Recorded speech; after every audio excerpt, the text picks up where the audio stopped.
نمائندہ شاگرد مفتی صاحب کو جلالی صاحب نے جو تیاری کروائی اور انہوں نے جو بے بنیاد باتیں ذکر کی، اس میں یہ کہا کہ استاذ المکرم شیخ الحدیث و تفسیر حضرت علامہ مفتی محمد فضل رسول رضوی صاحب کے بس 3 دعوے سامنے آئے، یعنی سارے علمی اعتراضات کو گول کر کے اپنی طرف سے 3 دعوے استاذ المکرم کی طرف منسوب کر دیے۔ آپ خود ہی ان کی آواز سماعت فرمائیں۔ 3 دعوے جو سامنے آئے اس میں اس کا بڑا دعویٰ یہ تھا کہ فواتح الرحموت میں امکان لکھا ہے، وقوع نہیں لکھا، اور دوسرا دعویٰ کہ مطلق سے فرد کامل ہی مراد ہوتا ہے، تو خطا مطلق سے جو ہے وہ بڑی خطا ہی مراد لی جائے گی، اور تیسرا ان کا دعویٰ یہ تھا کہ سیدہ پاک رضی اللہ تعالی عنہا نے کوئی اجتہاد نہیں فرمایا تھا۔ یہ 3 دعوے ہیں حضرت کے بنیادی، تو ان تینوں دعووں کا انشاءاللہ ایک ایک کلپ کی صورت میں جواب آ جائے گا۔ ناظرین گرامی، اس بیان میں ڈاکٹر جلالی صاحب کی طرف سے تیار کردہ جو علمی خیانتیں پڑھی گئیں، ان کی وضاحت سے پہلے میں ڈاکٹر جلالی صاحب کے تیار کردہ اس بیان میں ان کا ایک سفید جھوٹ آپ حضرات کے سامنے رکھتا ہوں۔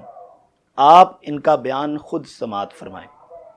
اور من غیر تعبد کا معنی بھی غلط بیان کیا کہ علم نہ ہو، اور من غیر تعبد کا معنی بھی غلط بیان کیا کہ علم نہ ہو، اور من غیر تعبد کا معنی بھی غلط بیان کیا کہ علم نہ ہو۔ من غیر علم کا معنی اور ہے، من غیر تعبد کا معنی اور ہے۔ اپنی حالت پر وہ بندہ اچھی طرح غور کرے۔ ناظرین گرامی، ایک عام آدمی بھی سمجھ گیا ہوگا کہ ڈاکٹر صاحب کی ترجمانی کرتے ہوئے یہ نمائندہ مفتی صاحب کہہ رہے ہیں کہ استاذ المکرم شیخ الحدیث و تفسیر حضرت علامہ مولانا مفتی محمد فضل رسول رضوی صاحب نے فواتح الرحموت کی عبارت کا ترجمہ غلط کیا ہے، تعمد کا معنی علم کیا ہے، حالانکہ تعمد اور چیز ہے اور علم اور چیز ہے۔ اب آپ استاذ المکرم شیخ الحدیث و تفسیر حضرت علامہ مولانا مفتی محمد فضل رسول رضوی صاحب کا وہ کلپ سماعت فرمائیں جہاں انہوں نے اس عبارت کا ترجمہ کیا ہے۔ لیکن بحر العلوم رحمت اللہ تعالی علیہ ان کی فراست پہ قربان جائیں، انہوں نے اس ذلت کا آگے معنی بھی بیان کر دیا۔ وہ معنی کیا بیان کیا؟ وہ الفاظ سنیں، فرماتے ہیں یا وقوعہم فی امر غیر مناسب لمرتبتہم من غیر تعمد، یہ ذلت کا معنی بیان کیا۔ وہی وقوعہم فی امر غیر مناسب لمرتبتہم من غیر تعمد، یہی وہ جملہ ہے جس کے متعلق ہم نے اپنے پچھلے کلپ میں یہ بیان کیا تھا کہ ڈاکٹر صاحب نے یہ جملہ پڑھا تو ہے لیکن اس کا ترجمہ نہیں کیا۔ کیوں؟ اگر ترجمہ کرتے تو بات واضح ہو جاتی۔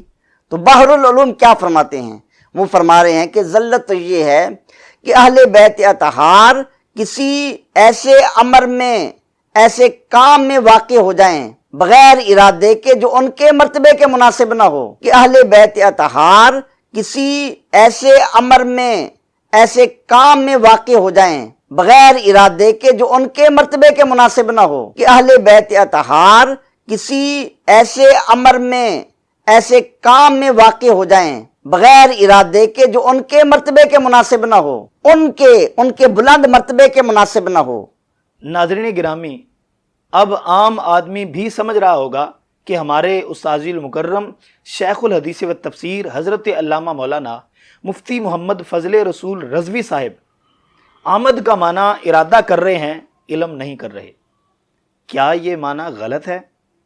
اب آپ سنیں ڈاکٹر جلالی صاحب اس کا معنی کیا کرتے ہیں۔ وَقَذَا يَجُوزُ عَلَيْهِمُ الزَّلَّةُ زَلَّةُ الْقَارِ عَلَيْهِمْ اہل بیت وَهِيَ وُقُوعُهُمْ فِي أَمْرٍ غَيْرِ مُنَاسِبٍ لِمَرْتَبَتِهِمْ مِنْ غَيْرِ تَعَمُّدٍ، یعنی بغیر ارادے کے ذلت۔